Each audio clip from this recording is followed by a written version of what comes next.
Personel Polsek Bajeng Bribka Aswin Jahar membagikan sejumlah buku Iqra kepada sejumlah santri di Kabupaten Goa. Menurutnya, ini dilakukan untuk menghapus buta aksara Al-Quran. Dengan bantuan ini, ia berharap dapat mempermudah santri mengaji.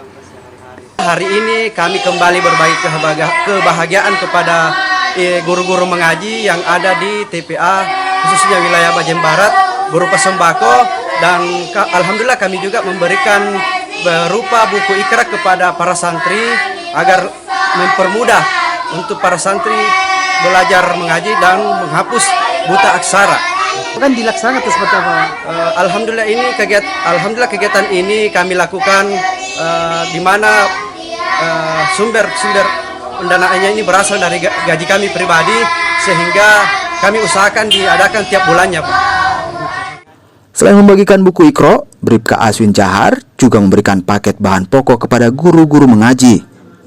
Bantuan buku Iqra dan paket sembako yang dilakukan Bribka Aswin Jahar diambil dari gajinya yang disisipkan. Asis, Kompas TV, Goa, Sulawesi Selatan.